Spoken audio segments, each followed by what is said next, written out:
আসসালামু আলাইকুম। আজকে আমরা এসেছি শেফ কিচেনে। এটা বসুন্ধরা থেকে একটু দূরে, মানে খুব বেশি দূরে না, 15 মিনিটের মতো লেগেছিল আমাদের যেতে। আমরা ঠিক সন্ধ্যের সময় গিয়েছিলাম। জায়গাটা মূলত বিভিন্ন ক্যাফেটেরিয়া এবং রেস্টুরেন্টের একটা বিশাল প্ল্যাটফর্ম। শেফ কিচেন মানে এখানে এটা একটা কোনো কিচেন না, বিভিন্ন বিখ্যাত কিচেনের একটা সমন্বিত জায়গা, যেখানে আপনারা বিভিন্ন দেশের এবং বিভিন্ন রেস্টুরেন্টের খাবার টেস্ট করার সুযোগ পাবেন। এখানে আমার সবচেয়ে পছন্দ হয়েছিল এই করিডোরটা। যেহেতু ঈদের পরপরই গিয়েছিলাম, আমি জানি না সারা বছর এরকম ডেকোরেশন করা থাকে কি না, তো এই লাইটিংটা আমার খুব ভালো লেগেছিল। এমনিতেই আমার এই ছোটো ছোটো লাইট ভালো লাগে।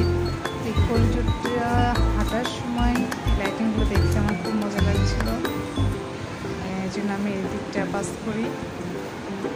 আর এদিন প্রচণ্ড গরম ছিল আসলে, তো কোথায় বসবো ভাবছিলাম। বাইরে বসার ইচ্ছা ছিল, কারণ বাইরের লোকেশন খুব ভালো লাগছিল, কিন্তু গরমের জন্য বাইরে বসার মতো আর সাহস করি নাই। তো প্রথমে যে খাবো, কোথায় অর্ডার দিব, এটা ভাবতে ভাবতে কয়েকটা জায়গায় ঘুরলাম, কয়েকটা দোকানের ডেকোরেশন দেখলাম। সবগুলো দোকানে খুব চমৎকারভাবে সাজানো। তো বেছে বেছে আমরা এখন জুস বার ছিল, আর পাশাপাশি ছোটো ছোটো অনেকগুলো রেস্টুরেন্ট, তাদের আউটলেট এখানে আছে। আমার সবচেয়ে বেশি ভালো লেগেছিলো এখানে ক্লে স্টেশনটা, যেখানে মাটির তৈরি যাবতীয় জিনিসপত্র আছে, শিল্পীদের তৈরি, এবং চাইলে যে কেউ বসে ওখানে কাজও করতে পারবে, সেই ব্যবস্থাও করা আছে। তো আমরা ভেতরে যাওয়ার আগে, যেহেতু খাবার অর্ডার দেবো এবং সময় লাগবে খাবার আসতে, তো প্লে স্টেশনের ভেতরে না যেয়ে আগে কোন রেস্টুরেন্ট থেকে খাবো সেটা সিলেক্ট করছিলাম। তো আমার ইচ্ছে ছিল টার্কিশ খাবার টেস্ট করার, আর ওদের ডেকোরেশনটাও আমার খুব ভালো লেগেছিল। ছোট্ট একটা জায়গা, কিন্তু ওরা খুব সুন্দর করে টার্কিশ যে ট্র্যাডিশন সেটাকে রিপ্রেজেন্ট করছিল। এবং টার্কিশ ল্যাম্প ছিল, ফ্লাওয়ার ভেস ছিল, এগুলো আমার খুব ভালো লাগে দেখতে। তো আমি মনে মনে ঠিক করেছি ওদের খাবারগুলোই ট্রাই করবো।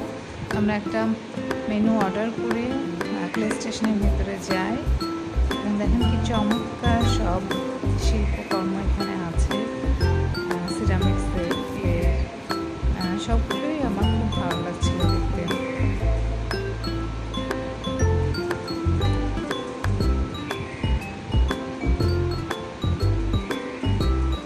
আমার যে জিনিসগুলো ভালো লাগে আমি চেষ্টা করি সেগুলো ক্যাপচার করে রাখা, যাতে অবসর সময়ে আবার সেগুলো দেখি।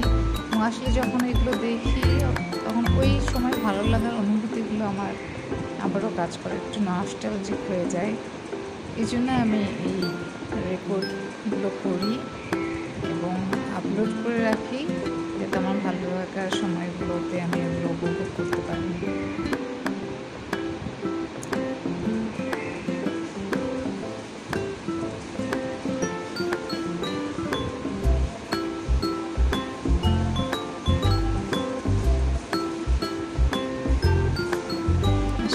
সবারই ভালো লাগছে, এবং কখনো সুযোগ দিলে এই জায়গাটাতে অবশ্যই যাবেন। এখানে আউটডোরেও ব্যবস্থা আছে খেলা করার, এটা আলাদা একটা পার্টিশন দিয়ে করা, যেখানে টিকিট কেটে ঢুকতে হয়। তো এখানে বিভিন্ন আউটডোর গেম খেলার সুযোগ ছিল, এখানে আমরা বাচ্চারা বড়রাও ফুটবল, ক্রিকেট, বাস্কেটবল, ভলিবল খেলছিলেন। পাশাপাশি বাচ্চাদের জন্য অনেক রাইড আছে। এই যে আমাদের খাবার চলে এসেছিলো, এখানে ছিল 5 রকমের কাবাব, চিকেন এবং বিফ মিলিয়ে। সবগুলো কাবাব অবশ্য ভালো লাগেনি, কিন্তু আমার যে স্টিক কাবাবটা ভালো লেগেছিলো। ধন্যবাদ। যে মজা ছিল তা না, তারপর আপনারা টেস্ট করতে পারেন। Thank you for watching. Take care, happy food.